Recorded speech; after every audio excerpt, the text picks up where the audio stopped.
Hello everyone, स्वागत है आप सभी का टारगेट यूकेपीएससी के डेली न्यूज़ एनालिसिस में। तो एज़ यूजुअल जो हम हमेशा से करते हैं हम वही करेंगे आज। लेकिन जो आज की खबरें हैं वो कल की खबरों से भी ज़्यादा महत्वपूर्ण है। मतलब हर दिन नया इनोवेट कर रहा हूँ मैं आपके लिए, ठीक है। आज मैंने एक चीज़ और भी सोची कि जैसे कुछ न्यूज़ होंगी ना, उनके साथ कुछ स्टैटिक पार्ट को भी हम जोड़ने की कोशिश करेंगे अब से, ठीक है। इससे होगा क्या, इससे ये होगा कि आपका स्टैटिक भी लगातार डीएनए से मजबूत हो जाएगा। मतलब हर दिन आप 2 से 3 टॉपिक ऐसे पढ़ेंगे जो आपके स्टैटिक पार्ट को क्या करेंगे, टच करेंगे। जैसे जैसे ये माना कि यहाँ पर है एक न्यूज़ थी, एक बढ़िया सी न्यूज़ थी, कहाँ गया, जैसे फसाई है तो हम फसाई एक्ट के बारे में भी पढ़ लेंगे यहाँ पर पूरा कि फसाई एक्ट होता क्या है। जैसे संसद निधि एमपी लैड्स के बारे में अगर आपने सुना होगा तो ये एक बड़ा इंपॉर्टेंट पार्ट है, ठीक है। ये प्री के एस्पेक्ट से भी आप कवर कर लेंगे, मेंस के एस्पेक्ट से भी कवर कर लेंगे। जीएस पेपर 2 इंडियन पॉलिटी से रिलेटेड है, ये गवर्नेंस से रिलेटेड है, ठीक है। फिर ट्रू वैल्यू अकाउंटिंग, यहाँ से भी आप इंपॉर्टेंट चीज़ें आपको यहाँ से मिलेंगी। फिर जैसे ये वाला एक क्या है, एक रिपोर्ट आई है क्या, registering the rule of the rich, ठीक है। तो यहाँ पर हम 2 स्टैटिक पोर्शन को कंप्लीट करेंगे, एक लॉरेंज कर्व को कंप्लीट करेंगे और एक गिनी कोफिशिएंट को कर देंगे यहाँ पर कंप्लीट, ठीक है। गिनी कोफिशिएंट को भी क्या कर देंगे, कंप्लीट कर देंगे। तो ये आपके इकोनॉमिक्स के बड़े इंपॉर्टेंट टॉपिक्स हैं, इनको भी हम अब साथ साथ करना शुरू कर देंगे, ठीक है। तो आपको सबसे पहले हम क्या करेंगे, यस्टरडे क्वेश्चन करेंगे, फिर वन लाइनर न्यूज़ तो है ही, ठीक है। फिर कल की एक न्यूज़ थी कि नंद राज जात यात्रा है वो क्या हो गई थी, 2027 में टल गई थी, लेकिन उस पर फिर से विवाद हुआ और इस बार उसका नाम चेंज करके क्या हो चुका है, नंदा देवी बड़ी जात। तो अब इसका नाम चेंज हो चुका है। आज इसका एस्पेक्ट देखेंगे मेंस, प्री और इंटरव्यू के लिए भी, अब क्योंकि ये क्वेश्चन आपके इंटरव्यू के लिए भी बड़ा इंपॉर्टेंट हो जाता है। फिर यहाँ पर जो संसद निधि वाली बात है, एमपी लैड के बारे में मैंने आपको बताया।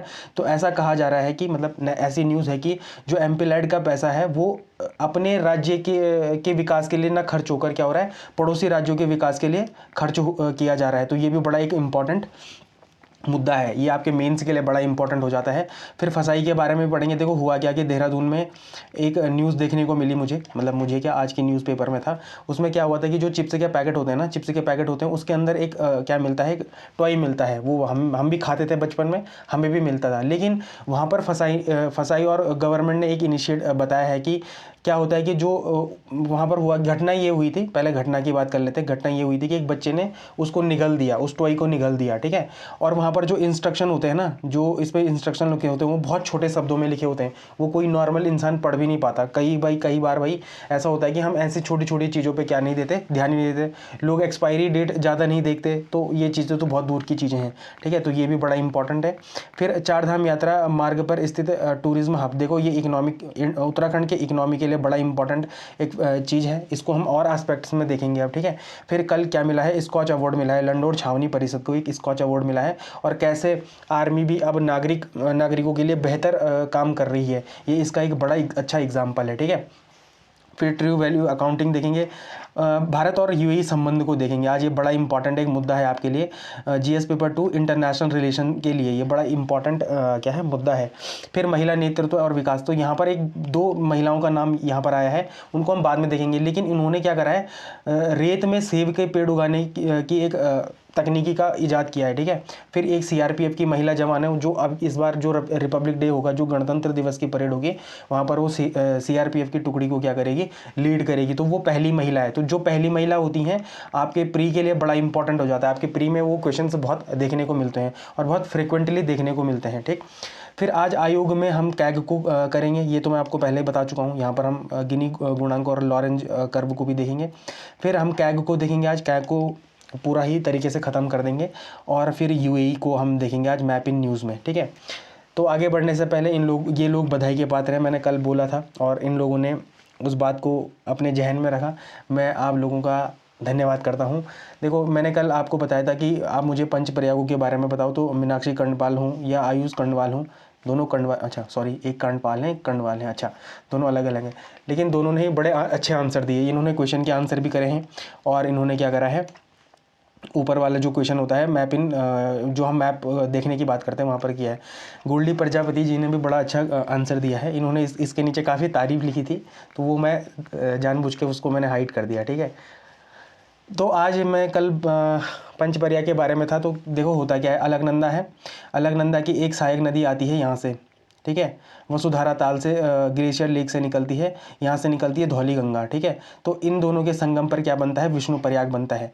फिर ये अलकनंदा के ही नाम से आगे जाती है और नंद प्रयाग में नंदाकिनी नंदा घुंगटी ग्लेशियर से निकलती है नंदाकिनी, और यहाँ पर क्या बनता है, नंद प्रयाग बनता है यहाँ पर। फिर आगे चलकर कर्णप्रयाग पिंडारी ग्लेशियर से पिंडर नदी निकलती है और इन दोनों के संगम पर कौन सा प्रयाग बनता है, तो कर्णप्रयाग बनता है। फिर आगे चलकर क्या होता है कि यहाँ से चौराबाड़ी ग्लेशियर से क्या निकलती है, मंदाकिनी निकलती है और यहाँ पर कौन सा, रुद्रप्रयाग बनता है यहाँ पर, ठीक है। उसके बाद आगे ये अलकनंदा और भागीरथी का संगम कहाँ पर होता है, तो देवप्रयाग में होता है, ठीक है। तो अलकनंदा और भागीरथी का संगम कौन सी नदी पर होता है, तो अलकनंदा और देवप्रयाग के संगम पर क्या बनती है, गंगा बनती है। और ये गंगा फर्दर आगे हम इसको पढ़ चुके हैं। आज आपके लिए जो मैप मतलब जो आपने मैप में देखना है, आपने देखना है यमुना नदी तंत्र को। किसको, यमुना नदी तंत्र को, यमुना नदी तंत्र को देखना है, ठीक है। नदी तंत्र को आपको आज क्या करना है, देखना है, और आपको उसके बारे में डिटेल में क्या करनी है, जानकारी देनी है, कमेंट सेक्शन में देनी है कि कहाँ से निकलती है, ठीक है, सबसे इंपॉर्टेंट है। फिर इसकी लेफ्ट बैंक ट्रिब्यूटरीज कौन सी हैं, और अगर कोई राइट बैंक ट्रिब्यूटरी है तो उसके बारे में भी बताना है। और इसको एक बात याद रखना कि जब आप इसको याद करेंगे ना, तो पश्चिम से पूर्व की तरफ, मतलब इसका जो क्रोनोलॉजिकल ऑर्डर होता है उस तरीके से इसको याद करने की कोशिश भी करनी है। तो मैं आज उम्मीद करता हूँ कि कम से कम कल 2 लोगों ने आंसर दिया था, आज 5 लोग आंसर देंगे, ठीक है। इस बात को थोड़ा अपने दिमाग में फीड कर लो कि अब 5 लोगों के आंसर मुझे चाहिए, तो कोई भी 5 ये इनिशिएट कर सकते हैं, ठीक है। तो आज आपको क्या करना है, यमुना नदी तंत्र के बारे में पढ़ना है। फिर आगे बढ़ते हैं। तो सबसे पहले टेलीग्राम में सर्च करिए टारगेट यूकेपीएससी को, आपको ये आइकन देखने को मिलेगा, यहाँ पर ज्वाइन हो जाइए। अगर आप आंसर राइटिंग वगैरह करते हैं तो आप मुझे आंसर भेज सकते हैं। कल का क्वेश्चन मैं कर नहीं पाया था, उसके कुछ कारण है, मैं बड़ा बिजी था, बट आज जो मैंने क्वेश्चन बनाया है मैं उसको कल आपको बताऊँगा। लेकिन आज मुझे जो क्वेश्चन है वो बड़ा अच्छा क्वेश्चन है, ठीक है। मैं चाहता हूँ कि आज वो क्वेश्चन हर कोई लिखे, मतलब जो भी मेंस में अपने को आंसर राइटिंग में क्या करना चाहता है, सुदृढ़ करना चाहता है, वो तो ज़रूर लिखे, ठीक है। रोज़ मेरे को 4 से 5 आंसर आ रहे हैं, मैं चाहता हूँ कि इनकी संख्या 10 तक पहुँच जाए अब जल्दी ही। तो उम्मीद तो है, देखो उम्मीद पे दुनिया कायम है। डोनाल्ड ट्रंप को जब शांति पुरस्कार मिल सकता है तो मुझे 10 आंसर तो मिल ही सकते हैं, ठीक है। तो सबसे पहले देखते हैं यस्टरडे प्रैक्टिस क्वेश्चन। तो यस्टरडे प्रैक्टिस क्वेश्चन में सबसे पहला क्वेश्चन था, नंदा देवी राजजात यात्रा के संदर्भ में निम्नलिखित कथनों पर विचार करें। यह यात्रा चमोली के कासुआ गांव के पास नोटिस गांव से शुरू होती है। तो ये बड़ा सही था, मतलब ये कथन। दूसरा, इस यात्रा का अंतिम पड़ाव रूपकुंड नहीं था, होम कुंड था, ठीक है। तो ये दूसरा ऑप्शन गलत हो जाता है। तीसरा ऑप्शन है, इस यात्रा की कुल दूरी कितनी है, 280 किलोमीटर है। तो ये सही है, 19 से 22 दिन तक चलती है यात्रा। तो ये भी हमने देखा था कल। इस यात्रा का नेतृत्व 4 सिंगों वाला मेढा या चौसिंगा खाड़ू करता है। तो क्या है इसका आंसर, 1, 3, 4 इसका सही आंसर है, ठीक है। तो इसका सी ऑप्शन क्या है, सही है। फिर दूसरे क्वेश्चन की तरफ बढ़ते हैं। आसन वेटलैंड के बारे में कल हमने बड़े विस्तृत तरीके से देखा था, रामसर कन्वेंशन देखा था, मॉन्ट्रियक्स रिकॉर्ड देखा था। तो भले ही आज आपके पास एक क्वेश्चन है, लेकिन जैसे मेरे ये मकसद क्या है ये क्वेश्चन रखने का, पता है कि कल आप इनको अटैम्प्ट करो, आज जैसे आप इन क्वेश्चनों को देख रहे हो ना, तो आपको बहुत सारी चीज़ें रिकॉल हो रही हो अपने दिमाग में, तो वो बड़ा इंपॉर्टेंट है। मतलब ये हम बोलते कि रिविज़न करना है, लेकिन रिविज़न के लिए एक पैटर्न होता है, उस पैटर्न को आपको फॉलो करना होता है। तो ये लगभग टारगेट यूकेपीएससी आपको वही पैटर्न फॉलो करवा रहा है, ठीक है। तो आसन वेटलैंड के संदर्भ में निम्नलिखित कथनों पर विचार करें। तो यह भागीरथी और भिलंगना नदी के संगम पर है। तो ये बिल्कुल क्या है, गलत है, सॉरी ये गलत है। ये आसन नदी हाँ यहाँ पर एक गलत है, ठीक है। फिर दूसरा है, इसे वर्ष 2020 में उत्तराखंड का पहला रामसर स्थल घोषित किया गया। तो ऑप्शन 20 में क्या है, सही ऑप्शन है, बी बॉल इसका क्या है, सही ऑप्शन है। फिर तीसरा था, हाल ही में चर्चा में रहा नागास्त्र के संदर्भ में निम्नलिखित कथनों पर विचार करें। यह भारत का पहला स्वदेशी ड्रोन है जो आत्मघाती ड्रोन है। तो ये बिल्कुल सही है।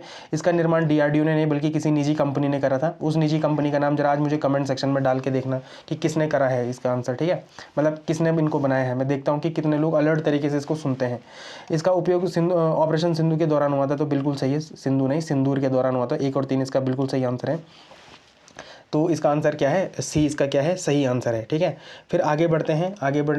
तो यहाँ पर क्या था कि हाल ही में आधारशिला रखे काजीरंगा एलिवेटेड कॉरिडोर के संदर्भ में निम्नलिखित कथनों पर विचार करें। यह परियोजना असम के कालियाबोर से नुमानीगढ़ तक विस्तृत है। तो ये क्या है, ये ऑप्शन क्या है, सही है। फिर दूसरा है दूसरा है, इसका उद्देश्य काजीरंगा राष्ट्रीय उद्यान में एक सींग वाले गेंडे के लिए सुरक्षित मार्ग प्रदान करना। तो ये भी बिल्कुल सही है। तो इसका आंसर क्या हो जाएगा, सी इसका क्या हो जाएगा, सही आंसर हो जाएगा। तो ये भी एक इम्पॉर्टेंट वो है, ठीक है। मतलब एक इंपॉर्टेंट फैक्ट है, तो इसका आंसर सी है। फिर था कल हमने अटॉर्नी जनरल ऑफ इंडिया के बारे में पढ़ा था, तो ये बड़ा इंपॉर्टेंट था। मतलब हम जो आयोग क्या कर रहे हैं, कवर कर रहे हैं, वो बड़े डिटेल में कर रहे हैं, मतलब ऐसा नहीं कि कोई हल्का वल्का, ठीक है। तो एनसीईआरटी बेस रखा है, बहुत सारी किताबों, मतलब जो जितनी भी एनसीईआरटी की किताबें होती हैं उनसे ये निचोड़ निकालते हैं हम, ठीक है। तो इसकी नियुक्ति संविधान के अनुच्छेद 76 के तहत राष्ट्रपति द्वारा की जाती है, तो बिल्कुल सही है। संविधान में इसका कार्यकाल 5 वर्ष से निर्धारित किया गया, ऐसा कुछ भी नहीं है, राष्ट्रपति के प्रसाद पर्यंत होते हैं। इनका प्रासार्मिक मतलब जो भी इनकी वो होती है, प्रासार्मिक होती है, मतलब जो भी इनका वेतन वगैरह होता है वो संसद द्वारा निर्धारित किया जाता है, तो ये भी गलत है, राष्ट्रपति के द्वारा किया जाता है। तो इसका क्या है, ए ऑप्शन सही है, ठीक है, तो ये सही है। फिर कुछ वन लाइनर न्यूज़ हैं, कुछ क्या 2 ही वन लाइनर न्यूज़ है, ये बड़ी इंपॉर्टेंट है आपके लिए, कि चीन की जनसंख्या 2025 में लगातार चौथी वर्ष घटी, जिसका कारण कम जन्म दर और बढ़ती मृत्यु दर है। तो ये बड़ा इंपॉर्टेंट एक क्या हमने एक इसके बारे में हमने पहले भी डीएनए में क्या कर लिया था, उसको देख दिया था, एक आर्टिकल को देखा था, बड़े डिटेल में देखा था, तो ये बड़ी इंपॉर्टेंट न्यूज़ है। फिर है नासा का आर्टेमिस सेकंड मिशन फरवरी में लॉन्च होगा, जो 1972 के बाद पहली बार अंतरिक्ष यात्रियों को चंद्रमा की परिक्रमा कराएगा। तो ये भी क्या है, बड़ा इंपॉर्टेंट है। तो दोनों न्यूज़ें बड़ी इंपॉर्टेंट है आपके पेपर के लिए, आपके प्री के लिए, ठीक है। सबसे पहले उत्तराखंड न्यूज़ को देखते हैं, तो नंदा देवी बड़ी जाति, ये बड़ा इंपॉर्टेंट है। कुछ प्रीलिम्स फैक्ट है इसमें, जैसे क्या है, प्रमुख घटना क्या है कि नंदा देवी राजात समिति द्वारा यात्रा स्थगित करने के विरोध में नंदा देवी बड़ी जात के आयोजन का निर्णय लिया गया है। उद्गम मतलब स्टार्टिंग पॉइंट क्या है, यह यात्रा चमोली जिले के कुरुड़ गाँव से पहले शुरू होती थी, नोटी से शुरू होती थी, है ना। लेकिन अब जो बड़ी जात यात्रा है, इसका स्थान कहाँ से होगा, इसका स्थान होगा कुरुड़, सॉरी मैंने गलत पढ़ दिया इसको। पारंपरिक नंदराज यात्रा नौटी गांव से शुरू होती थी, लेकिन यह बड़ी जात कुरुड़ की परंपरा पर आधारित है, तो ये कहाँ से शुरू होगी, कुरुड़ गांव से इसका क्या होगा, शुरुआत होगी, ठीक है। तो पहले क्या होता था, नौटी गांव से शुरू होती थी, लेकिन अब कुरुड़ गांव से क्या होगी, जो ये नंदा देवी बड़ी जात है, ये यहाँ से शुरू होगी, कहाँ से, कुरुड़ गाँव से। निर्णय क्या लिया गया, तो नंदा नगर घाट ब्लॉक सभागार में आयोजित महापंचायत ने इसका निर्णय लिया। तो इसके अध्यक्ष कौन थे, हरजिंदर सिंह रावत ने इसको क्या बताया, बड़ी जात, इसका अध्यक्ष भी बनाया गया है इनको, ठीक है। तो ये 23 जनवरी इसका शुभ मुहूर्त बताया गया है कि इस दिन निकाला जाएगा। विवाद का कारण क्या था, आधिकारिक नंदा देवी राज्यात समिति, ये कल हम पढ़ रहे थे इनके बारे में, डॉक्टर राकेश कुंवर ने बर्फबारी और मौसम का हवाला देकर यात्रा को 2027 तक स्थगित कर दिया था। इसके विरोध में स्थानीय लोगों ने इसी वर्ष ही यात्रा करने का निर्णय लिया था। देखो इसमें ना 1-2 चीज़ बड़ी इंपॉर्टेंट लगी थी मुझे, मैं जब न्यूज़ में पढ़ा था, तो उन्होंने बोला था कि ये यात्रा पहले ही कठिन है, ठीक है, मतलब ये कठिन ही यात्रा इसीलिए जानी जाती है। तो जब यात्रा कठिन है, बर्फबारी वाला मौसम है और ये सब है, तो इसको स्थगित करने का कोई मतलब नहीं बनता है, ठीक है। तो ये बड़ा इंपॉर्टेंट है। फिर संबंध इसमें क्या था, दसोली, बधान और बंद क्षेत्र, तो ये बड़े इंपॉर्टेंट क्या है, 2-3 चीज़ें थी। तो इसमें एक इंपॉर्टेंट चीज़ क्या थी कि दसोली सामाजिक ग्राम सेवक संघ के बारे में हम पढ़ते थे, ठीक है, जो एक स्टैटिक वो है, मतलब स्वराज संघ, ठीक है, दसोली ग्राम स्वराज संघ, एक मतलब ये दसोली से मुझे याद आया, दसोली ग्राम स्वराज संघ ये कब बना था, 1964 में बना था, और किसके द्वारा बनाया गया था, तो चंडी प्रसाद भट्ट जी के द्वारा बनाया गया था। तो इसको आप कहीं पर लिख लो, वैसे आपकी परीक्षा वाणी का एक फैक्ट है ये बड़ा इंपॉर्टेंट फैक्ट है, ठीक है। तो क्या पता है कभी पेपर में आता है, 1964 में बना था दसोली ग्राम सामाजिक सेवा संघ, ठीक है, तो ये ठीक है। फिर क्या चुनौती और शासन क्या था, तो भूगोल बनाम आस्था, तर्क इसमें एक दिया, मतलब तर्क दिए गए, 2 तर्क दिए गए। प्रशासन द्वारा क्या तर्क दिया गया कि उच्च हिमालय क्षेत्र, रूपकुंड और होमकुंड में बर्फबारी और कठिन भूगोल के कारण सुरक्षा का खतरा है, इसलिए स्थगन जरूरी था। लेकिन स्थानीय लोगों ने क्या बोला, जैसे पूर्व सीएम है हमारे हरीश रावत, और स्थानीय नेताओं ने तर्क दिया कि 2013 की आपदा के बाद भी यात्रा सफल रही, कठिन भूगोल ही इस यात्रा की क्या है, पहचान है, इसे टालना परंपरा पर आघात है। तो ये भी मुझे एक क्या लगा, एक जेन्युइन फैक्ट लगा, ठीक है। जब भाई वो यात्रा ही कठिन भूगोल की वजह से ही पहचानी जाती है, तो उसे फिर वो करना, पोस्टपोन करना कोई क्या नहीं बनता, मतलब नहीं बनता। तो एक अच्छा तर्क था ये, मतलब कभी आपको कोई तर्क पूछे तो आप ऐसे तर्क अपने पास रखो, ठीक है। आपदा प्रबंधन सरकार के सामने जब चुनौती होगी कि यदि बड़ी जात निकलती है तो इसमें हजारों लोग क्या लेंगे, पार्टिसिपेट करेंगे, तो बिना आधिकारिक तैयारी के उच्च हिमालय में सुरक्षा कैसे सुनिश्चित की जाए, तो ये एक बड़ा क्वेश्चन मार्क है। ठीक है। फिर है सामाजिक राजनीतिक पहलू क्या है, तो जन भागीदारी, महापंचायत ने 1500 से अधिक गांव की भागीदारी की बात की गई है इसमें, ठीक है। यह उत्तराखंड के पर्वतीय समाज में सामाजिक निर्णय क्षमता का एक सशक्त उदाहरण भी है। फिर सामाजिक बयानबाजी भी है कि विपक्ष इसे सरकार की विफलता बता रही है, वे सुरक्षा देने में असमर्थ हैं इसलिए यात्रा टाल रहे हैं। यह दर्शाता है कि धार्मिक यात्राएं भी राजनीतिक विमर्श का हिस्सा होती हैं। तो थोड़ा सा ये एक सामाजिक राजनीतिक पहलू है, तो इस एस्पेक्ट में भी आपको किसी न्यूज़ को देखना चाहिए, किन्हीं न्यूज़ को देखना चाहिए। फिर इसमें कुछ क्या आए थे कीवर्ड्स आए हैं, जैसे महापंचायत हो गए। तो महापंचायत क्या होती है, स्थानीय स्वशासन और सामुदायिक निर्णय का पारंपरिक रूप, ठीक है। फिर एक था इसमें हक हकूकधारी। देखो ऐसे क्वेश्चन आ जाते हैं पेपर में कि हक हकूकधारी से आप क्या समझते हैं, तो वो क्या था, वे लोग जिनके पास मंदिर या परंपरा से जुड़े वंशानुगत अधिकार होते हैं उनको क्या बोलते हैं, हक हकूकधारी। तो ये एक टर्मिनोलॉजी थी, किसमें, न्यूज़पेपर में थी ये। तो मैं आपके लिए क्या कर रहा हूँ, विस्तार भी लाया हूँ, इसको ढूंढा है मैंने, और बहुत टाइम लगता है ऐसे क्या कंटेंट को ढूंढने में। शायद आप ये फील नहीं कर पाएंगे, लेकिन मुझे घंटों लग जाते हैं जब मैं इसकी पीपीटी बनाता हूँ। तो मैं आपसे आज विनम्र निवेदन करूंगा कि जो भी लोग इसका फ़ायदा उठा रहे हैं कृपया शेयर ज़रूर करें और मुझे भी मोटिवेशन दें थोड़ा सा, ठीक है। फिर है धार्मिक पर्यटन। तो इस यात्रा से स्थानीय आर्थिकी को भी क्या मिलेगा, बल मिलता है, तो ये इंपॉर्टेंट है। फिर आपके लिए MCQ है। देखो आज मैं थोड़ा क्वेश्चन की नंबरिंग नहीं कर पाता, कई बार मेरे से ही गलती हो जाती है, तो मैं चाहता हूँ कि आप अपने हिसाब से इसको नंबर करते हुए आंसर दे देना, ठीक है। तो ये इंपॉर्टेंट है। फिर सांसद निधि के बारे में पढ़ा था, तो ये बड़ी इंपॉर्टेंट न्यूज़ है। इसमें क्या बताया गया है कि ये फंड क्या हो रहा है, देखो यहाँ पर एक बताया गया है कि उत्तराखंड के गांव मूलभूत सुविधाओं जैसे पानी सड़क से जूझ रहे हैं, ऐसे में फंड का दूसरे राज्यों में जाना एक आलोचनात्मक मतलब क्रिटिकल एनालिसिस का एक विषय तो है, ठीक है। तो आज हम इसके बारे में पढ़ेंगे, MP लैड्स के बारे में पढ़ेंगे। तो सांसद निधि MP लैड्स स्कीम, सांसद के कार्य शक्तियों और उनके फंड का आवंटन। मंत्रालय कौन है, तो केंद्रीय सांख्यिकी और कार्यक्रम क्रियान्वयन मंत्रालय द्वारा नियमों में बदलाव किए गए थे। कब, 23 अगस्त 2024 का पत्र था। देखो मुझे अच्छे से याद है जब कोविड हुआ था ना, कोविड उस टाइम पे भी MP लैड बड़े हाईलाइट में था, MP लैड्स बड़े हाईलाइटेड में था। और मुझे अच्छे से याद है कि उस टाइम पे कोविड भी था और हम ये टॉपिक जब पढ़ते थे तो हमें मतलब मैंने उस टाइम पे पहली बार सुना था ये MP लैड, ठीक है।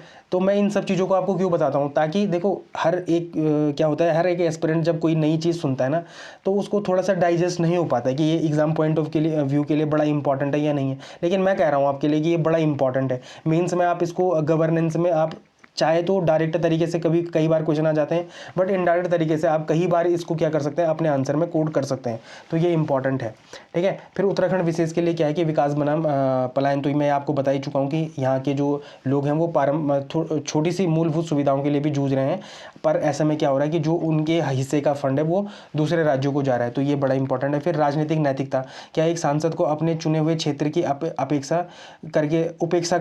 उपेक्षा करके दूसरे राज्य में फंड देना चाहिए, या केस स्टडी का विषय। तो ये यहाँ पर आपके लिए क्वेश्चन है। आप इसका थोड़ा सा अगर आप अपने विचार मुझे बताना चाहते हैं तो आप मुझे अपने विचार भी कमेंट सेक्शन में बता सकते हैं कि सर यहाँ पर ये गलत है या सही है, ठीक है। मैं आपके विचारों को भी जानना चाहता हूँ कि आप इस उसमें कितने सजग तरीके से इसको सुनते हैं या आपके मन में कैसे विचार हैं, ठीक है, तो मैं देखना चाहता हूँ। फिर इसमें थोड़ा RTI के बारे में भी, तो RTI के बारे में हम थोड़ा सा स्टैटिक पोर्शन को भी देखेंगे अभी थोड़ी देर में, ठीक है। फिर कुछ की पॉइंट्स है, जैसे सांसद निधि MP लैड्स की फुल फॉर्म क्या होती है। कई बार देखो फुल फॉर्म से भी क्वेश्चन बन जाते हैं हमारे प्री में, तो ये हमारे लिए बड़ा इंपॉर्टेंट है। MP लैड का फुल फॉर्म क्या है, member of parliament local area development scheme. तो ये बड़ी इंपॉर्टेंट है, कई बार पूछ देगा कि L का मतलब इसमें क्या है, P का मतलब क्या है, D का मतलब क्या है, कई बार आते हैं क्वेश्चन, ठीक है। तो क्या है, यह एक केंद्रीय योजना है जिसके तहत प्रत्येक सांसद को अपने संसदीय क्षेत्र में विकास कार्यों के लिए एक निश्चित राशि मिलती है। राशि कितनी है, वर्तमान में यह राशि 5 करोड़ रुपए प्रति वर्ष है। देखो 5 करोड़ रुपए प्रति वर्ष, और तब भी देखो अभी आप अपने गांव में जाना, कभी आप भी लोग किसी गांव से रिलेट करते होंगे ना, और वहाँ का कोई सांसद होगा तो देखना वहाँ के पानी की व्यवस्था देखना, रास्ते की व्यवस्था देखना, ठीक है, कि कैसी व्यवस्था है। तो क्या वो यहाँ पर खर्च नहीं हो सकता था, लेकिन खर्च करते हैं या नहीं करते, ये एक क्या है, क्वेश्चन मार्क है, ठीक है। फिर प्रकृति क्या है, एक यह फंड नॉन लैप्सेबल है, मतलब यानी अगर इस साल खर्च नहीं हुआ तो अगले साल जुड़ जाता है। माना 5 करोड़ का था, 2 ही करोड़ खर्च हुए, 3 करोड़ बच गए, तो वो अगले साल जुड़ जाएगा, 5 और 3 8 करोड़ हो जाएगा ये, ठीक है। तो ये इंपॉर्टेंट है। भूमिका क्या है, सांसद केवल कार्यों की सिफारिश करते हैं, पैसा पास कराने का काम कौन करता है, तो जिलाधिकारी करता है। तो यही यहाँ पर सबसे बड़ा पेच है, ठीक है। शायद इसी वजह से क्या नहीं हो पाता, काम नहीं हो पाता, क्योंकि यहाँ पर डिस्ट्रिक्ट अथॉरिटी क्या हो जाती है, शामिल हो जाती है, ठीक है। फिर MOSPI है, ministry of statics and programme implementation. तो ये क्या है कि केंद्रीय सांख्यिकी एवं कार्यक्रम क्रियान्वयन मंत्रालय इसका क्या है, इसको देखता है, इसका नोडल एजेंसी है एमपीलेट की, ठीक है। यह वह नोडल मंत्रालय जो एमपीलेट्स योजना को नियंत्रित करता है और इसके लिए क्या बनाता है, नियम भी बनाता है। तो ये बड़े इंपॉर्टेंट है आपके पेपर के लिए, ठीक है। फिर आरटीआई के बारे में था, तो आरटीआई अधिनियम कब आया था, 2005 अधिनियम है, जो कि नागरिकों को सरकार से सवाल पूछने की शक्ति देता है। इसी के तहत यह डेटा बाहर आया और पैसे कहाँ खर्च हो रहे हैं ये भी पता चला है, ठीक है। फिर वित्तीय वर्ष तो पता ही है, सरकार का वित्तीय वर्ष कब से शुरू होता है, 1 अप्रैल से शुरू होता है और 31 मार्च को क्या होता है, खत्म होता है। तो ये बड़ा इंपॉर्टेंट है आपके लिए, ठीक है। फिर ये आपकी क्या है, एक MCQ है, आप इसका आंसर क्या कर सकते हैं, कमेंट सेक्शन में दे सकते हैं। अब देखो जो ये तीसरी न्यूज़ है फसाई से आई है, ठीक है। लेकिन इसमें क्या घटना क्या थी, देखो घटना ये थी कि यह घटना देहरादून पटेल नगर की है, मतलब ये तो चलो ठीक है, पर इसमें ये बताया गया है कि बच्चों के जो खिलौने होते हैं ना, देखो प्रतिबंध के बावजूद खिलौने फिर से पैकेट में आ रहे हैं, यह कानून और क्रियान्वयन की कमी तो है, मतलब ये एक अलग मुद्दा है। लेकिन यहाँ पर बात यही कही गई कि जो पैकेट में खिलौना आया है वो बच्चे ने निगल दिया है, ठीक है, तो उससे क्या नुकसान है, तो ये बड़ा इंपॉर्टेंट। तो फसाई के बारे में हम स्टैटिक पार्ट को भी क्या कर लेंगे, यहाँ पर कंप्लीट कर लेंगे। तो नियामक और निकाय क्या है, फसाई, फसाई की फुल फॉर्म क्या होती है, food safety and standards authority of India की भूमिका और प्रभावकारिता पर सवाल उठाती है। ये फसाई किस मंत्रालय के अंतर्गत आता है, तो स्वास्थ्य और परिवार कल्याण मंत्रालय के अंतर्गत आता है। देखो फसाई एक्ट तो बहुत कॉमन क्वेश्चन है, ये कई बार आ भी चुका है कि 2006 का है, लेकिन अगर कभी क्वेश्चन आ गया कि फसाई किस मंत्रालय के अंतर्गत आता है, तो कहीं आप इसको कहीं किसी फूड मंत्रालय के अंतर्गत मत कर देना। तो ये किस मंत्रालय के अंतर्गत आता है, स्वास्थ्य और परिवार कल्याण मंत्रालय के अधीन आता है। फिर कानून का क्रियान्वयन, 2018 में प्रतिबंध के बावजूद खिलौने फिर से पैकेट में आ रहे हैं, यह कानून के क्रियान्वयन की कमी, मतलब पुअर इम्प्लीमेंटेशन और प्रशासनिक निरीक्षण, एडमिनिस्ट्रेटिव ओवर साइड का एक अच्छा उदाहरण है, ठीक है। उत्तराखंड के लिए कैसे इंपॉर्टेंट है, तो ये घटना मैं आपको बता चुका हूँ। जन स्वास्थ्य, राज्य में बच्चों के स्वास्थ्य और खाद्य सुरक्षा को लेकर क्या चुनौतियाँ, तो वहाँ पर भी आप इसको क्या कर सकते हैं, कोड कर सकते हैं, ये इंपॉर्टेंट है। फिर नैतिकता और सर्वनिष्ठा GS पेपर 4 इथिक्स में आप इसको कनेक्ट कर सकते हैं, कैसे कि कॉर्पोरेट नैतिकता, मुनाफे की होड़ में बच्चों की जिंदगी से खिलवाड़, यह बिजनेस एथिक्स का एक क्लासिकल केस स्टडी है। क्या कंपनियों के लिए मुनाफा कमाना बच्चों की जान से ज़्यादा महत्वपूर्ण है, तो जब भी ऐसा कोई क्वेश्चन आता है तो वहाँ पर भी आप इसको क्या कर सकते हैं, कोड कर सकते हैं। चेतावनी का खेल, देखो वहाँ पर क्या होता है, कंपनियां बारीक अक्षरों में चेतावनी लिखकर जिम्मेदारी से बच जाती है, यह नैतिक रूप से गलत है, भले ही कानूनी रूप से कोई इसमें कोई रास्ता भी निकाल ले। कानूनी मतलब जो अपने, जब हम यहाँ पे हाई कोर्ट और सुप्रीम कोर्ट में केस लड़ते हैं ना, तो वहाँ पर बहुत सारे फैक्टों पे बात होती है, खैर उस तरफ नहीं जाते, लेकिन एक जनरल व्यू है ये कि उन्होंने बहुत छोटे अक्षरों में लिखा होता है, उसमें क्या बच्चा पढ़ेगा, क्या उसके पेरेंट्स पढ़ते होंगे, तो ये बड़ी क्या है, एक बड़ा एक कॉर्पोरेट नैतिकता वाली क्या है, एक एग्जाम्पल है, ठीक है। तो आप इसको जरूर कोड करना। उपभोक्ता अधिकार क्या है, तो सूचना का अधिकार, उपभोक्ता को स्पष्ट चेतावनी मिलनी चाहिए, बारीक अक्षरों में चेतावनी लिखना उपभोक्ता के जानने के अधिकार, देखो जानने के अधिकार और सुरक्षा के अधिकार का क्या है, उल्लंघन है। तो ये क्वेश्चन आपके मेंस के लिए तो उतना ही इंपॉर्टेंट है जितना प्री के लिए भी। प्री के लिए कुछ फैक्ट्स आए थे, जैसे फसाई एक्ट कब का है, 2006 का है। फसाई की फुल फॉर्म क्या है, तो ये आपको पता होनी चाहिए, food safety and standard authority of India, ठीक है, ये इंपॉर्टेंट है। फिर इसका मंत्रालय कौन सा है, तो फसाई का मंत्रालय क्या है, स्वास्थ्य और परिवार कल्याण मंत्रालय इसका क्या है, मंत्रालय है। तो ये बड़ा इंपॉर्टेंट है आपके लिए, ठीक है। इससे रिलेटेड आपके लिए एक MCQ है, आप इसका क्या कर सकते हैं, कमेंट सेक्शन में आंसर कर सकते हैं। फिर ये इंपॉर्टेंट है, देखो चार धाम यात्रा मार्ग पर स्थित गाँव को टूरिज्म हब बनाने की बात करी गई है, तो ये इंपॉर्टेंट न्यूज़ है। देखो योजना क्या है, चार धाम यात्रा मार्ग पर स्थित गांव को टूरिज्म हब के रूप में विकसित किया जाएगा। ऋषिकेश और आसपास के क्षेत्रों में पर्यटकों का दबाव कम करना और घोस्ट विलेज को पुनर्जीवित करना, ठीक है। तो क्या है, देखो नया कॉन्सेप्ट क्या है, वर्क फ्रॉम हिल। देखो अब मुझे पता है कि आपको याद है या नहीं है, लेकिन मैं आपको एक न्यूज़ बताता हूँ। ये न्यूज़ थी 30 दिसंबर की, मैंने पढ़ाई थी ये, ठीक है, मैं एक इंटरलिंक कर रहा हूँ, ठीक है। तो इसमें क्या आया था, एक टर्मिनोलॉजी आई थी, उस टर्मिनोलॉजी का नाम क्या था कि डिस्टेंस नोमैड, हाँ डिस्टेंस नोमैड, ठीक है, नोमैड। इसमें क्या बताया गया था कि डिस्टेंस नोमैड वीज़ा की बात करी गई थी। तो ये लोग क्या करते हैं, डिस्टेंस नोमैड वीज़ा क्या होते हैं, ये वर्क फ्रॉम होम ही करते हैं, मतलब ये कहीं घूमने जाते हैं, किसी रूरल एरिया में जाते हैं घूमने के लिए, ठीक है। तो उनको क्या मिलता है, वीज़ा मिलता है, वो 2-3 सालों तक वहाँ पर रहते हैं, अपना काम वहीं से कर लेते हैं, ठीक है। तो ये बड़ा इंपॉर्टेंट है। डिस्टेंस क्या था, क्या बोला मैंने अभी, हाँ, डिस्टेंस वीज़ा, ठीक है। तो वो कौन दे रहा था, अभी बुल्गारिया ने शुरू करा, तो वो बड़ा इंपॉर्टेंट एक न्यूज़ थी, अगर किसी को याद है तो अच्छा है, वरना ज़रा 30 तारीख का डीएनए देख लेना, लास्ट में था वो, ठीक है। तो ये बड़ा इंपॉर्टेंट है। फिर दिल्ली एनसीआर के लोग के लिए पहाड़ों में काम करने की सुविधा विकसित करना है, ठीक है। क्षेत्र लोकेशन, पहले चरण में ऋषिकेश, टिहरी और श्रीनगर के आसपास के गाँव को चुना गया है, ठीक है। एजेंसी कौन है, तो उत्तराखंड इंफ्रास्ट्रक्चर डेवलपमेंट बोर्ड है इसमें, जो इसको काम को कर रहा है, ठीक है। उत्तराखंड में अगर आप जीएस पेपर 6 से इसको रिलेट करना चाहो तो आप पलायन से इसको रिलेट कर सकते हैं। देखो रिवर्स माइग्रेशन अब लगातार आपके पेपर में आ रहा है, ठीक है, तो इसको थोड़ा याद रख लो। फिर पर्यटन विकास में क्या है कि पर्यटन, धार्मिक पर्यटन के अलावा वेलनेस टूरिज्म और वर्क और वेकेशन जैसे नए आयामों को जोड़ने का उदाहरण। तो आपने इन टर्म्स को क्या कर लो, कहीं पे नोट करके रख लो, और इन टर्म्स का आंसर यूज़ आप कहाँ पर करो, एग्जाम्पल के तौर पे करो, ठीक है, अपने आंसर राइटिंग में। तो आपके आंसर राइटिंग क्या होंगे, अच्छे हो जाएंगे।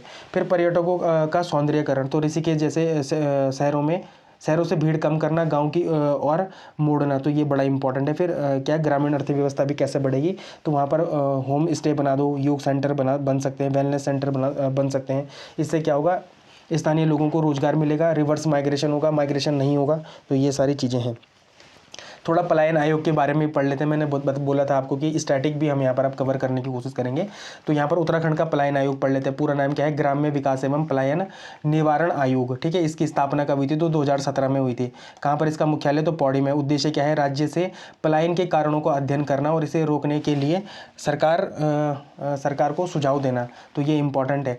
इसका अध्यक्ष कौन होता है, तो मुख्यमंत्री होता है इसका अध्यक्ष, ठीक है। उपाध्यक्ष अभी वर्तमान में कौन है, तो एस नेगी हैं। और स्टैटिक फैक्ट क्या है इसमें कि अल्मोड़ा और पौड़ी गढ़वाल राज्य के सबसे अधिक पलायन प्रभावित जिले माने जाते हैं। तो ये तो आपको पता ही होगा, ये तो खैर कई फैक्ट आपके पास पहले से होते हैं। तो जो ये स्टैटिक लाने का मकसद है ना, ये आपके रिवीजन को कराना है। मतलब कई बार क्या होता है कि अगर आप यहाँ पर मुझे 40 मिनट दे रहे हैं या 45 मिनट दे रहे हैं, तो मेरा मकसद क्या है, आपको करंट अफेयर पढ़ाना, आपको मैक्सिमम इनपुट डीएनए में ही दे देना। और मैं आपको गारंटी दे रहा हूँ कि आप इसको 6 महीने तो मेरे साथ फॉलो करके चलो, फिर भले ही आपको ये 45 मिनट शायद ज़्यादा लग रहा होगा, क्योंकि आपके हैबिट में होगा या नहीं होगा ये मुझे नहीं पता, लेकिन अगर आपको ये 45 मिनट, 50 मिनट, 1 घंटा ज़्यादा लग रहा है, पर ये आपको वर्थ इट कब महसूस होगा, जब आप 6 महीने में पहुंच चुके होंगे ना, और आपके बहुत सारे टॉपिक इस डीएनए से ही क्या हो चुके होंगे, कवर हो चुके होंगे। आपको एक्स्ट्रा एफर्ट मारने की ज़रूरत नहीं पड़ेगी, फिर आपको इसकी अहमियत पता चलेगी, ठीक है। फिर आज आपके लिए मेंस का क्वेश्चन ये है। आज मैं चाहता हूँ कि 10 लोग इसका आंसर तो कम से कम मुझे भेज ही दें, ठीक है। मैं भी लिखूंगा, मैं कल आपको इसके बारे में और अच्छे से बताऊंगा कि कैसे आपको लिखना चाहिए था या नहीं लिखना चाहिए था। कई लोगों के आंसर में बहुत ज़्यादा इंप्रूवमेंट देखने को मिल रही है भाई, ठीक है। तो मैं बड़ा खुश हूँ कि बहुत सारे लोग मेरे को आंसर लिख रहे हैं। और अभी मुश्किल से कितने दिन हो रहे हैं, 4-5 दिन हो रहे हैं, मुझे लग रहा है 4 आंसर ही लिखे हैं अभी तक हमने, पर लोगों ने बहुत ज़्यादा इंप्रूवमेंट कर लिया है अपने आंसरों में। तो ये बहुत ही अच्छी बात है, ठीक है। फिर एक लंडौर छावनी को क्या मिला है, स्कॉच अवार्ड मिला है। तो क्यों मिला है भाई, लोक शिकायत निवारण के लिए इनको क्या मिला है इस बार, स्कॉच अवार्ड मिला है। तो जीएस पेपर 2 पॉलिटिक गवर्नेंस और जीएस पेपर 4 एथिक्स अकाउंटेबिलिटी से आप इसको रिलेट कर सकते हैं। तो सुशासन में कैसे, जब आप सुशासन या ई गवर्नेंस का एग्जाम्पल दे, तो यह दिखाता है कि कैसे एक छोटा स्थानीय निकाय भी कुशलता से नागरिकों की शिकायत का समाधान कर सकता है। कीवर्ड्स इसमें जैसे अकाउंटेबिलिटी हो गया, पारदर्शिता हो गया और समयबद्धता हो गया। देखो मैं आपको एक चीज़ बताता हूँ, हमारे पास एक इथिक्स का पेपर है, ठीक है। इथिक्स का पेपर है जीएस पेपर 4, ठीक है। और जो लोग लोअर पीसीएस की तैयारी कर रहे हैं उनके पास भी है एक यूनिट इथिक्स की, एक ही यूनिट है बस, वो इथिक्स की पहली यूनिट है, ठीक है ना। उसमें ये सारे ही क्या है, कीवर्ड हैं। तो मैं ये चाहता हूँ आज एक थोड़ा सा नया इनोवेशन और करते हैं। अभी अभी मुझे ध्यान में आया है कि जैसे ये अकाउंटेबिलिटी है ना, आप क्या करो कि इस अकाउंटेबिलिटी की परिभाषा, ट्रांसपेरेंसी की परिभाषा, टाइम बाउंड डिलीवरी की परिभाषा क्या करो, कमेंट सेक्शन में डालना शुरू करो, ठीक है। जिन लोगों के आंसर सबसे अच्छे होंगे मैं उनको पिन करने की कोशिश करूंगा। देखो मैं समझता हूँ कि ये बहुत ज़्यादा है, ठीक है, मतलब मैं बहुत ज़्यादा चीज़ों को आपको करने के लिए बोल रहा हूँ। पहले मैंने आपको वो आगे वाला दे दिया, ठीक है, मतलब आगे वाला मतलब मैप वाला दे दिया, फिर आंसर कमेंट करने के लिए बोल दिया, फिर ये कीवर्ड्स लिखने के लिए बोल दिया। लेकिन मैं ये किसके लिए कर रहा हूँ, ये मैं अपने लिए तो नहीं कर रहा हूँ ना, ये मैं आपके लिए कर रहा हूँ। तो जब आप मेरे को 45-50 मिनट दे रहे हैं तो मैं चाहता हूँ कि मैक्सिमम आउटपुट किससे निकल जाए, डीएनए से ही निकल जाए आपका, ठीक है, ताकि आपको बाद में फिर दिक्कत ना हो। जब लोग प्री निकाल के मेंस की तैयारी कर रहे हो तब आप थोड़ा रिलैक्स तरीके से रिवीजन पे ज़्यादा फोकस कर पाएँ, ठीक है। मेरा एक ही उद्देश्य है, बाकी मैं ये भी चाहता हूँ और मेन उद्देश्य तो मेरा ये है कि इस बार उत्तराखंड पीसीएस में रैंक 1 लाना, वो कहाँ से पढ़े? टारगेट यूकेपीएससी से पढ़ा हुआ बच्चा होना चाहिए। तो मेरा सबसे बड़ा मोटिव यही है। तो मैं ये चाहता हूँ कि आप इसका क्या करना, कमेंट सेक्शन में ज़रूर आंसर करना। और जो लोग मुझे क्या करते हैं, मैसेज वगैरह करते हैं, ठीक है, उन लोगों से तो मेरा खास वो रहेगा कि वो लोग तो एटलीस्ट करें, ठीक है। तो ये इंपॉर्टेंट है। फिर शहरी स्थानीय निकाय क्या है? तो छावनी परिषद है। तो शहरी प्रशासन का एक महत्वपूर्ण हिस्सा है। यह उदाहरण सिद्ध करता है कि सैन्य नियंत्रण के बावजूद ये निकाय नागरिक सेवाओं में उत्कृष्टता हासिल कर सकते हैं। फिर है लोक सेवा अधिकार। तो उत्तराखंड में लोक सेवा अधिकार अधिनियम लागू है। लंढौर का यह उदाहरण दिखाता है कि शिकायतों का समय पर निपटारा कैसे संस्थागत प्रतिष्ठा बढ़ाता है, और इसी वजह से क्या मिला इनको? तो स्कॉच अवार्ड मिला है, ठीक है, ये स्कॉच अवार्ड मिला है। तो ये इंपॉर्टेंट है, ठीक है। क्या था ये? लोक शिकायत निवारण करी है इन्होंने, ठीक है। तो ये इंपॉर्टेंट है। फिर है true value addition, accounting. True value accounting है, ठीक है। तो इसमें कुछ संस्थाओं का नाम आया था, ठीक है। तो ये बड़ी इंपॉर्टेंट है आपके लिए, ठीक है। तो जैसे इसमें आया था, संस्थान का नाम क्या है? भारतीय मृदा एवं जल संरक्षण संस्थान, IISWC। कई बार क्या होता है, फुल फॉर्म भी आ जाती है। तो Indian institute of soil and water conservation. तो कहाँ स्थित है? तो देहरादून कोलागढ़ में क्या है इसका? ये स्थित है, ठीक। तो ये इंपॉर्टेंट, ये संस्थान कहाँ स्थित है? तो कोलागढ़ देहरादून में। देखो एक बार मुझे अच्छे से याद है, शायद 2024 का PCS का एग्जामिनेशन था, उसमें एक किसी की टूरिज्म से रिलेटेड था वो क्वेश्चन, उसमें फुल फॉर्म पूछी थी, तो वो आई थी। तो मेरा ये मानना है कि ये जो क्वेश्चन है ना, ये छोटे छोटे क्वेश्चन है, यही आपके प्री में आते हैं, ठीक है। तो ये जरा इसको देख लेना, आप इसको अच्छे से देख लो। IISWC का फुल फॉर्म क्या है? Indian institute of soil and water conservation. और ये इसका मुख्यालय इसका संस्थान कहाँ है? ये तो कोलागढ़ देहरादून में है, ठीक है। अंतर्राष्ट्रीय सहयोग तो इसको कौन कर रहा है? UNEP कर रहा है, मतलब संयुक्त राष्ट्रीय पर्यावरण कार्यक्रम। ये कब बना था? तो ये बना था 5 जून को बना था। और ये शायद कब बना था? 1972 में बना था, ये 75 में बना था। ये मुझे एग्जैक्ट याद नहीं आ रहा है अभी, पर शायद हाँ 72 में बना था ये, 100% 72 में बना था।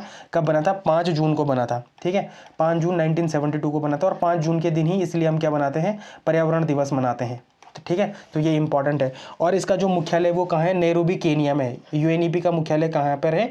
तो नायरोबी केनिया में है। नायरोबी केनिया में इसका क्या है? मुख्यालय है। तो ये इंपॉर्टेंट है, ठीक है, आपके लिए।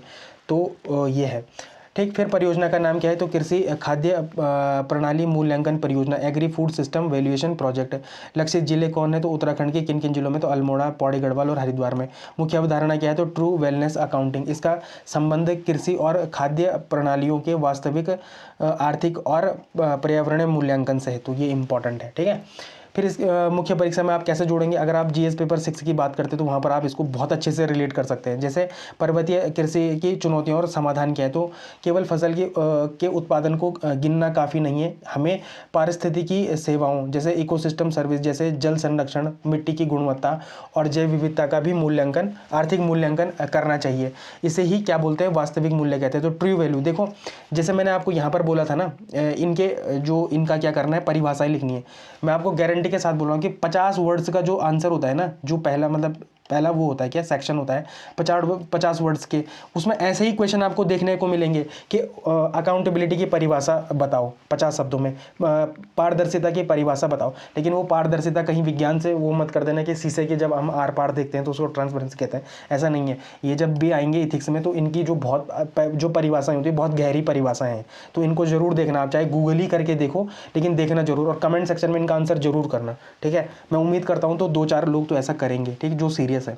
फिर नीति निर्माण में तो क्या है? राज्यों की नीतियाँ, ठीक है, टिकाऊ और समावेशी जब बनेंगी, जब हम क्या करेंगे? प्राकृतिक संसाधनों का वैज्ञानिक मूल्यांकन करेंगे। तो ये भी एक इंपॉर्टेंट क्या है? फैक्ट है, ठीक है। सतत विकास UNEP के साथ मिलकर चलाई जा रही है पहल दिखाती है कि उत्तराखंड एक क्लाइमेट स्मार्ट एग्रीकल्चर की दिशा में क्या कर रहा है? काम कर रहा है। तो ये भी इंपॉर्टेंट है। देखो जैसे ये क्या होता है, यहाँ पर बोला गया ना कि जैसे हम UNEP के साथ क्या कर रही है, ये काम कर रहे हैं, तो कैसे उत्तराखंड क्लाइमेट स्मार्ट एग्रीकल्चर कर रहे हैं, तो ये देखने को मिल रहा है यहाँ पर। तो ये बड़ा इंपॉर्टेंट हो जाता है। फिर ये क्या है? आपके लिए MCQ है, आप इसका क्या कर सकते हैं? कमेंट सेक्शन में आंसर दे सकते हैं। फिर अब आज पढ़ते हैं क्या? भारत UAE संबंध। तो आज हम अब पहुँच चुके हैं नेशनल और इंटरनेशनल न्यूज़ की तरफ, ठीक है। तो ये बड़ा इंपॉर्टेंट है। तो भारत UAE संबंध क्या है? भारत और UAE के रिश्ते अब सिर्फ खरीदार और विक्रेता तक सीमित नहीं है, बल्कि कॉम्प्रहेंसिव स्ट्रेटेजिक पार्टनरशिप में बदल चुके हैं। वेस्ट एशिया पॉलिसी या लुक वेस्ट पॉलिसी, यूएई के राष्ट्रपति का भारत दौरा और 12 समझौतों पर हस्ताक्षर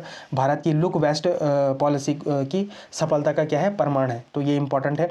ग्लोबल जियोपॉलिटिक्स, दोनों नेताओं ने गाजा, ईरान और यमन जैसे मुद्दों पर चर्चा करी। भारत अब वैश्विक शांति और मध्य पूर्व मतलब मिडिल ईस्ट की स्थिरता में एक महत्वपूर्ण हितधारक है। तो जब भी आप जीएस पेपर 2 इंटरनेशनल रिलेशन की बात करें ना, और वहाँ पर भी कहाँ पर स्पेसिफिक भारत और भारत के द्विपक्षीय संबंध कैसे हैं विभिन्न देशों से, अब वो यूएई से नहीं बल्कि वो हर देश से रिलेट करने के लिए आता है आपके पास, वहाँ पर आपके पास सिलेबस में भी है ये, ठीक है। तो ये बड़ा इंपॉर्टेंट है, ठीक है। तो आप जी इसको जीएस पेपर 3 इकोनॉमी और एनर्जी सिक्योरिटी से भी क्या कर सकते हैं, कनेक्ट कर सकते हैं। जैसे क्या, यूएई सालाना 5 लाख मैट्रिक टन एलएनजी मतलब लिक्विफाइड नेचुरल गैस देगा, किसको, भारत को देगा।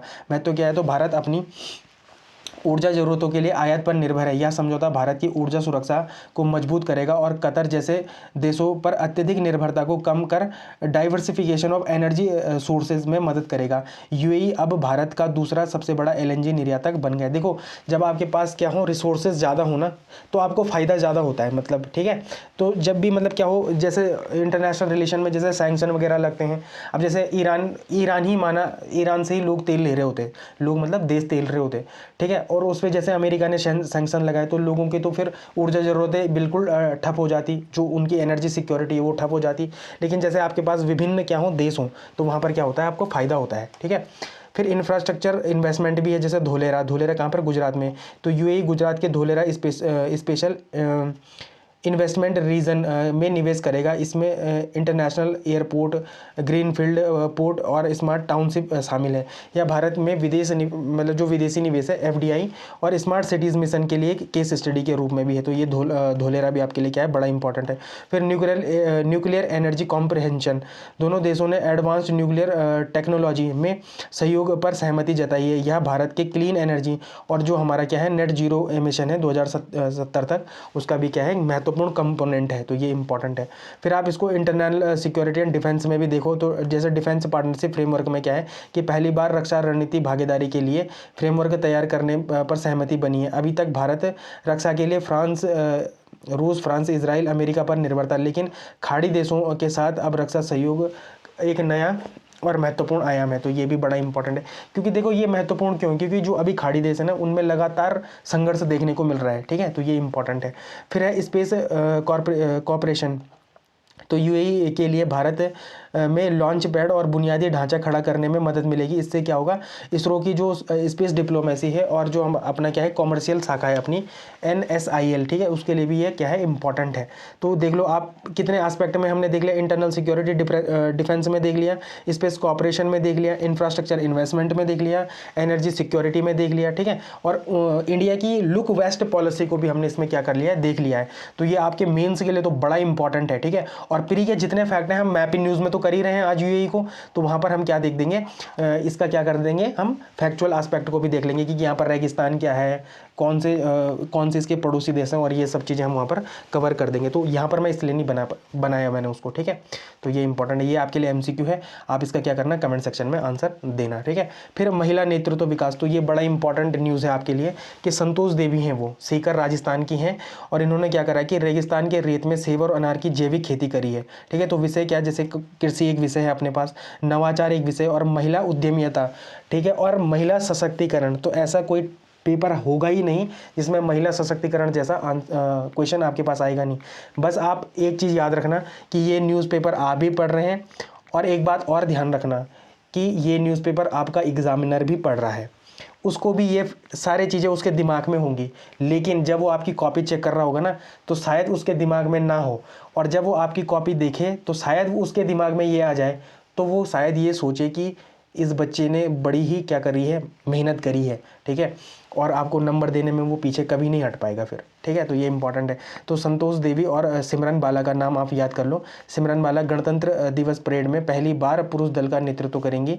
ये अपने कार्य सुरक्षा बलों में महिलाएं, लैंगिक समानता और नेतृत्व। देखो मैं आपको एक चीज़ बताता हूँ, एक बार मैं क्या कर रहा था, राज्यसभा में आता है ना एक एनालिसिस वाला पैनल बैठता है वहाँ पर राज्यसभा में, ठीक है। तो उनका एक विषय था क्या, सुरक्षा बलों में महिलाएं। तो उस पर वो चुनौतियों पर बात कर रहे थे, उनके इम्पोर्टेंस पे बात कर रहे थे, ठीक है। लेकिन अब देखो कि भारत में महिलाएं कैसे कैसे फील्ड में आगे बढ़ रही हैं, ठीक है। तो ये आपके लिए बड़ा इंपॉर्टेंट एक न्यूज़ है, ठीक है। GS paper 1 society and geography पे आप यहाँ पर रोल ऑफ वुमेन लिख सकते हैं। दोनों ही उदाहरण याद दिखाते हैं कि महिलाएं पारंपरिक सीमाओं जैसे खेती और सेना को कैसे तोड़ रही हैं, तो ये इंपॉर्टेंट है। फिर सोशल एम्पावरमेंट, सामाजिक सशक्तिकरण, सिमरन बाला का उदाहरण यह दिखाता है कि कैसे सुरक्षा बलों में लैंगिक बाधाएं टूट रही हैं। फिर ज्योग्राफी एग्रीकल्चर में राजस्थान के शुष्क क्षेत्र में सेब उगाना यह दर्शाता है कि भूगोल को तकनीकी और नवाचार में बदला जा सकता है, ठीक है। ये देखो, ये ऐसे लाइनें अगर आप लिखोगे तो आपको नंबर कौन नहीं देगा कि भूगोल को तकनीकी और नवाचार में बदला जा सकता है, तो ये इंपॉर्टेंट है। फिर आप जीएस पेपर 3 इकोनॉमी, एग्रीकल्चर और सिक्योरिटी से भी इसको क्या कर सकते हैं, कनेक्ट कर सकते हैं। एग्रीकल्चर जैसे क्रॉपिंग पैटर्न एंड इनोवेशन में संतोष देवी का उदाहरण क्रॉप डाइवर्सिफिकेशन और ऑर्गेनिक फार्मिंग के लिए एक बेहतरीन एग्जाम्पल है आपके पास। आप इसे उदाहरण के तौर पर भी लिख सकते हैं कि कैसे बिना रसायनों के बंजर भूमि को भी उपजाऊ बनाया जा सकता है। तो देखो, ये इंपॉर्टेंट है, ये जो न्यूज़ है ना, ये आपके पेपर के लिए बड़ी इंपॉर्टेंट न्यूज़ है, ठीक है। आप इसको नोट डाउन करके रख लो, स्क्रीनशॉट करके रख लो, ठीक है। फिर यहाँ पर है डबल फार्मिंग इनकम, उनकी आय 3,000 से 40,000 होना सरकार के किसानों की आय को दुगना करने के लक्ष्य का एक क्या है, व्यवहारिक उदाहरण है। तो जब भी क्वेश्चन आएगा ना कि किसानों के आय को दुगना करना, ठीक है, सरकार की सफलता या विफलता, कुछ ऐसा क्वेश्चन आता है, तो आप वहाँ पर इस एग्जाम्पल को देकर पॉजिटिव एस्पेक्ट में भी क्या कर सकते हैं, एक आंसर फ्रेम कर सकते हैं, तो ये इंपॉर्टेंट है। फिर इंटरनल सिक्योरिटी सीआरपीएफ, सुरक्षा बलों में महिलाओं की बढ़ती भागीदारी और नेतृत्व की भूमिका पर भी आप इसका एग्जाम्पल दे सकते हैं। जीएस पेपर 4 इथिक्स और इंटीग्रिटी से भी आप इसको क्या कर सकते हैं, रिलेट कर सकते हैं। ह्यूमन वैल्यू, देखो दृढ़ता, परसिवेरेंस एंड साहस, करेज। अब देखो, आपको लग रहा होगा ना ये बड़े इजी शब्द हैं, लेकिन जब आप एथिक्स पढ़ोगे और जब आप वहाँ पर इन शब्दों का परिभाषाएं पढ़ोगे ना, तब आपको पता चलेगा कि परसिवरेंस की परिभाषा क्या होती है, साहस की परिभाषा क्या होती है, ठीक है। तो जो 3 पीछे शब्द थे उनकी परिभाषा तो आज लिख लेना, और अगर आप और अच्छा करना चाहते हैं तो परसिवरेंस और करेज की भी ज़रा एक बार परिभाषा लिख देना। कहाँ पर, कमेंट सेक्शन में।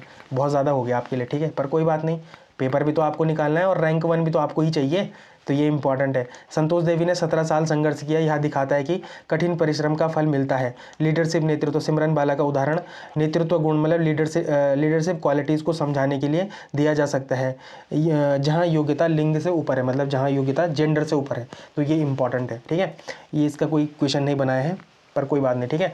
फिर एक लिस्ट आई थी कल, registering the rule of the rich वाली एक लिस्ट आई थी, ठीक है। इसको जारी करता कौन है, तो ऑक्सफैम इंटरनेशनल है, ठीक है। इसमें आंकड़े क्या है कि दुनिया में पहली बार अरबपतियों की संख्या 3,000 से पार हो चुकी है, ठीक है। लोग अरबपति हो रहे हैं, यहाँ पैसे ही नहीं मिल रहे भाई, ठीक है। फिर एलोन मस्क दुनिया के पहले व्यक्ति बन गए हैं जिनकी व्यक्तिगत संपत्ति $500 ट्रिलियन, माई गॉड, 500 अरब को पार कर गई है इसकी, ठीक है, किनकी, एलोन मस्क की। पर कोई बात नहीं भाई, ये इंसान मेहनत भी तो उतनी ही करता है, ठीक है। तो जो मेहनत करेगा उसको सब मिलेगा, तो ये मतलब इनसे सीखने को मिलता है, ठीक है। फिर महत्वपूर्ण आंकड़े इंडिया के संबंध में क्या है, तो भारत के शीर्ष 1% अमीरों के पास कुल राष्ट्रीय संपत्ति का 40% हिस्सा है। आय की असमानता ये दिखाता है, ठीक है, तो ये भी है, ठीक है। भारत के शीर्ष 3 अमीर लोग कौन है, मुकेश अंबानी, गौतम अडानी और सावित्री जिंदल, तो ये इंपॉर्टेंट है, ठीक है। फिर मेंस में आप इसको कहाँ से रिलेट करेंगे, तो GS paper 3 economy and social justice और ऐसे से आप इसको रिलेट कर सकते हैं। पहला है सामाजिक न्याय और भारतीय संविधान, तो आरक्षण प्रणाली की प्रशंसा ऑक्सफैम ने भारत की आरक्षण प्रणाली को राजनीतिक सशक्तिकरण की एक मजबूत मिसाल बताया। तो जो भी लोग आरक्षण पे पॉजिटिव पॉइंट नहीं लिख पाते ना, वो इसको कोड करके लिख लेना, ठीक है, आपको एक पॉइंट भी मिल जाएगा। उपयोग क्या है, जब आप सामाजिक न्याय, आरक्षण के प्रभाव या हाशिए पर पड़े समुदाय के उत्थान पर उत्तर लिख रहे हो तो आप इस रिपोर्ट का हवाला दे सकते हैं, मतलब कोड कर सकते हैं आप इस रिपोर्ट को, ठीक है। फिर आर्थिक असमानता, अमीर बनाम गरीब, रिपोर्ट बताती है कि 2020 के बाद अरबपतियों की दौलत में 81% का इजाफा हुआ है, जबकि दुनिया में हर 4 में से 1 व्यक्ति के पास खाने तक को पर्याप्त भोजन नहीं है। तो ये बड़ा ही चिंताजनक क्या है, एक डेटा है, ठीक है। उपयोग क्या है, समावेशी विकास, जब इंक्लूसिव ग्रोथ और गरीबी उन्मूलन। इस के शेप्ड रिकवरी का उदाहरण देखो, ये के shaped recovery, U shaped recovery, ये सब कहाँ पर देखने को मिलते हैं आपको? इकोनॉमिक्स में देखने को मिलते हैं। अगर आप इकोनॉमिक्स पढ़ी होगी आपने तो वहाँ पर देखने को मिलते हैं, ठीक है। तो के शेप इकोनॉमी क्या बताती है? अमीर और अमीर कैसे हो रहे हैं, तो ये क्या दिखाती है? के शेप्ड रिकवरी दिखाती है। देखो अब देखो, आप इसको ना यहीं पर रट लो, ठीक है। जैसे के शेप्ड रिकवरी क्या होती है, तो अमीरों को और अमीर होना, ये क्या बताती है? के शेप्ड रिकवरी बताती है। ये कई बार आपके प्रीलिम्स में आ सकता है क्वेश्चन कि के शेप निम्न में से किस कौन सा स्टेटमेंट के शेप्ड रिकवरी को दिखा रहा है, तो वो कौन सा एग्जाम वो होगा, कथन होगा? तो अमीरों को और अमीर होना क्या बताता है? के शेप्ड रिकवरी बताता है। फिर लोकतंत्र और धनबल। अरबपति बनने की संभावना किसी आम आदमी की तुलना में 4000 गुना अधिक है, और अमीर लोग न केवल पैसे वाले हैं बल्कि वे राजनीति को भी नियंत्रित करते हैं। यह बिंदु चुनाव सुधार मतलब इलेक्टोरल रिफॉर्म और लोकतंत्र में धनबल का बढ़ता प्रभाव जैसे विषयों पर भी निबंध लिखने में आपको क्या करेगा? सहायता देगा। तो ये इंपॉर्टेंट क्या है? एक फैक्ट है, यह एक न्यूज़ है। इसी में हम देखो लॉरेंज कर्व, तो मैंने बोला था हम स्टैटिक पॉइंट को भी क्या करेंगे? कवर करते हुए चलेंगे। तो लॉरेंज कर्व क्या दिखाता है? यह असमानता का ग्राफिकल प्रदर्शन है। इसे 1905 में मैक्स ओ लॉरेंज ने विकसित किया था। क्या दिखाता है ये? तो यह जनसंख्या की संचयी प्रतिशत, मतलब हाँ, जनसंख्या की संचयी प्रतिशत, ठीक है, और आय की संचयी प्रतिशत के बीच संबंध दिखाता है। देखो यहाँ पर क्या होता है कि जो जितनी ये लॉरेंज कर्व है, जितना ये इस लाइन के करीब होगा ना, उतना ये आय से क्या होगा? आय की समानता होगी, और जितना ये दूर होगा उतनी ही आय की क्या होगी? विषमता होगी, मतलब उतना ही क्या होगा? आय विषम होगी लोगों के पास, ठीक है। तो ये इंपॉर्टेंट है। पूर्ण समानता रेखा तो ये होती है 45 डिग्री पर, ठीक है। यह देश में सभी की आय बराबर हो तब ये ऐसी लाइन होती है, ठीक है। और जैसे ये इस लाइन से दूर जाती है, ये लाइन जो लॉरेंज कर्व है, तो ये क्या बताता है? कि आय की असमानता को बताता है। लॉरेंज वक्र इस 45 डिग्री रेखा से जितनी दूर होता है, जो ये लॉरेंज कर्व है, ये 45 डिग्री रेखा से जितनी दूर होगा, ठीक है, जितनी दूर होगा, झुका होगा, उस देश में असमानता उतनी अधिक होगी। तो उस देश में असमानता क्या होगी? उतनी अधिक होगी। फिर गिनी गुणांक भी है, 0 और 1 के बीच में होता है, ठीक है। यह असमानता का गणितीय माप है जिसे कोराडो गिनी ने 1912 में विकसित किया था। यह लॉरेंज वक्र पर ही आधारित है, ठीक है। 0 से 1 के बीच में, 0 क्या है? पूर्ण समानता, ठीक है, और एक क्या है? पूर्ण असमानता है। निष्कर्ष क्या है? गिनी गुणांक जितना अधिक होगा, देश में गरीबी और अमीरी की खाई उतनी ही अधिक होगी। मतलब जितना वो एक की तरफ होगा, मतलब 0 और 1 है ना, 0 और 1 की तरफ, जितना इस तरफ होगा उस तरफ क्या होगी? दोनों के बीच में असमानता बहुत ज़्यादा होगी, और जितना वो 0 की तरफ होगा उतना क्या होगा? असमानता कम होगी। तो ये इंपॉर्टेंट है, ठीक है। तो ये है, 2 हो गए लॉरेंज वक्र, गिनी गुणांक, ठीक है। फिर आयोग के बारे में पढ़ते हैं आज। तो आयोग में क्या है? कैग है, ठीक है। कैग भारत का नियंत्रक एवं महालेखा परीक्षक। पहला इसका थोड़ा परिचय पढ़ लेते हैं। भारतीय संविधान के अनुच्छेद 148 के तहत कैग के स्वतंत्र पद की व्याख्या की गई है। इन्हें देश की संपूर्ण वित्तीय व्यवस्था, केंद्र और राज्य दोनों स्तरों पर नियंत्रक माना जाता है। कैग की नियुक्ति भारत के राष्ट्रपति करते हैं, और पद ग्रहण करने से पूर्व राष्ट्रपति के सम्मुख क्या करते हैं? निर्धारित प्रस्ताव से शपथ लेते हैं ये, ठीक है। कार्यकाल और पदमुक्त क्या है? कार्यकाल, इनका कार्यकाल 6 वर्ष और 65 वर्ष, जो भी पहले हो जाए उतने होता है। त्यागपत्र, वे किसी भी समय अपना त्यागपत्र किसे सौंप सकते हैं? राष्ट्रपति को सौंप सकते हैं। पदमुक्त में क्या है?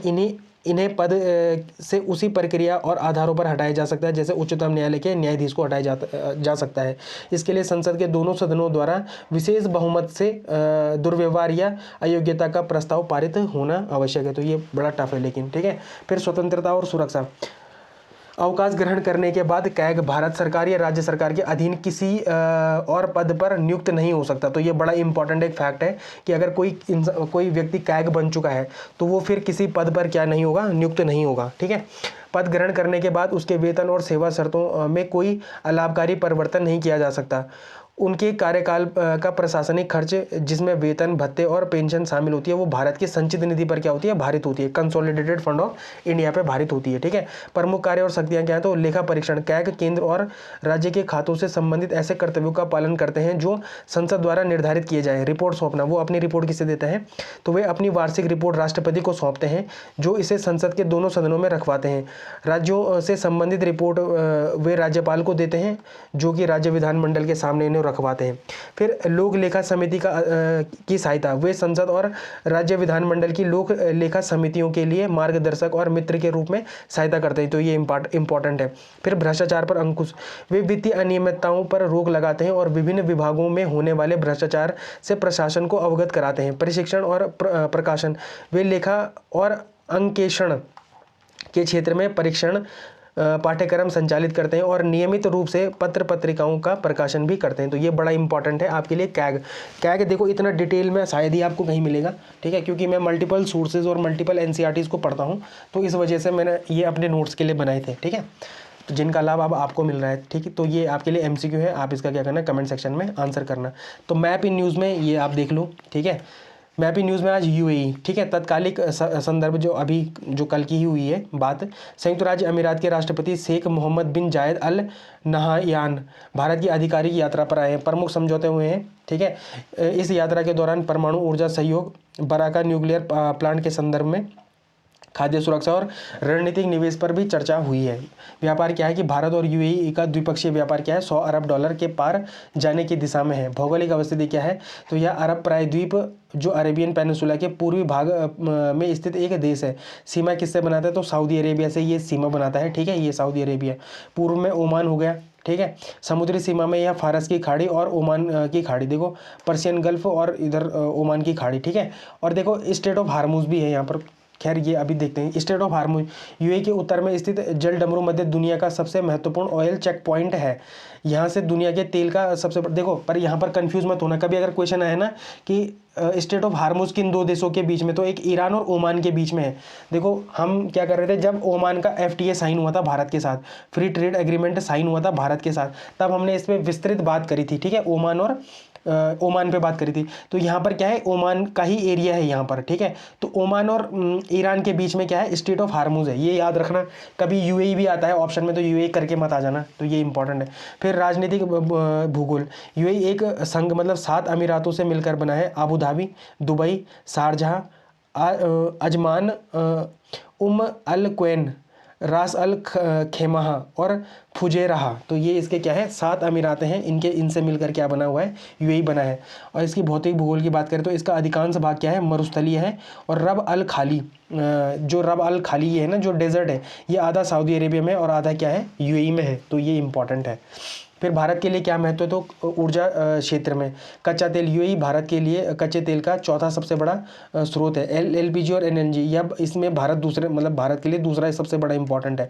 रणनीतिक भंडार, यूएई पहला ऐसा देश है जिसने भारत के रणनीतिक पेट्रोलियम भंडार जैसे मैंगलोर में निवेश किया है। फिर आर्थिक महत्व क्या है, तो व्यापार भागीदारी, यूएई भारत का तीसरा सबसे बड़ा व्यापारिक भागीदार है।